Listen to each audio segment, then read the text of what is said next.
Hi, everybody. This is Mr. Hanley with some information about the virtual and absent student assignment for the week for our AP practice writing. Again, if you plan to be in class this week, you can skip this video. We did this before. You guys remember back with the John F. Kennedy speech, or I guess press conference, when steel companies raised prices from 1962. This is the same skill. This is still rhetorical analysis, or figuring out what an author is trying to say and how that author is trying to get that message across. This is a real prompt from 2005. Before we jump into the prompt, just want to walk you through the steps again. You remember that we are going to bat the prompt. You see there on the screen for looking at background, advice, and task. It's important to spend a couple extra minutes with that, especially since this is only the second practice we have of the school year.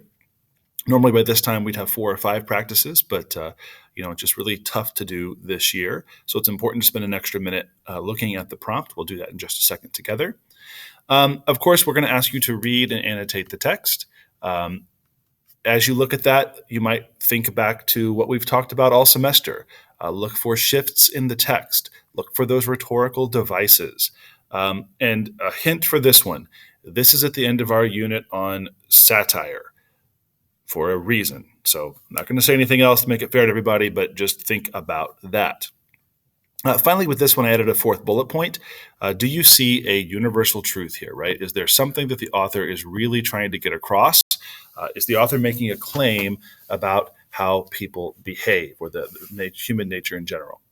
So what I want to do is just give you a reminder of how to bat the prompt, kind of point you towards soapstone here.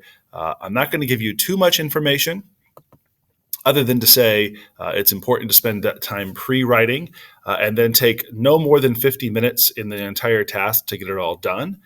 That's about how much time you would have pre-writing and writing total for the AP test. The rubric is attached here at the bottom. It's just like before. We're looking at that semester 1 column. Remember, it's really important to have a thesis statement that is defensible right up there in front. And then it's to the same evidence and commentary column that you saw before on that 6-point rubric. And you'll have an opportunity for a rewrite coming up. So I'm going to jump right into the prompt. You can see it is linked right up here. I've already downloaded it to my Chromebook, so I can jump over into this tab to take a look at it. The first thing I want to do, and it's going to be kind of hard on the Chromebook because I'm not going to, maybe I can try to annotate it here, but I don't think I'm going to be able to annotate it too well, is that we are going to bat the prompt.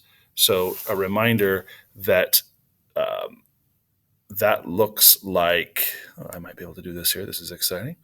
That looks like background, advice, and task. That looks really terrible up there.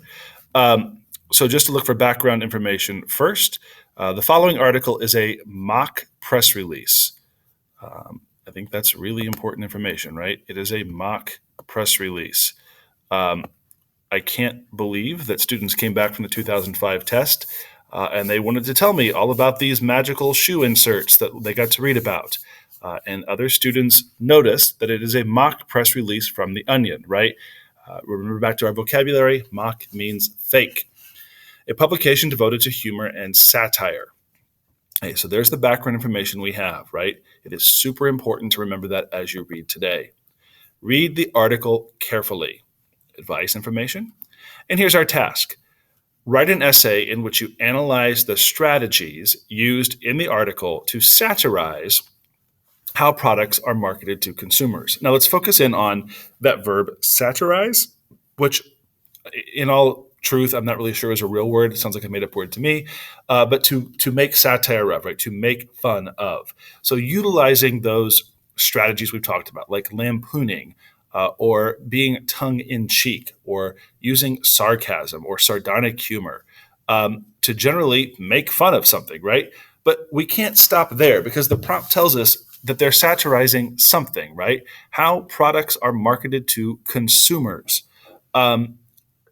Those consumers ostensibly are American consumers. You'll see here at the beginning that this looks like a mock article, right? A press release. It looks like that because it starts with the place where it occurred, Massillon, Ohio.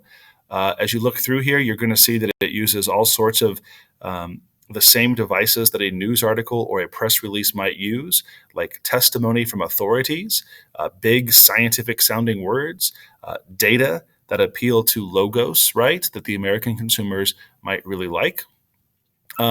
So that's your task, right? You need to read this and figure out how The Onion in this mock press release is making fun of, right, satirizing how products are marketed to consumers. Really think about that universal truth. Is there something here that suggests how people behave? So that's the video for the week. Hopefully that was short, to the point, and got you the information you needed. As always, if you have questions, contact your teachers. Have a great week.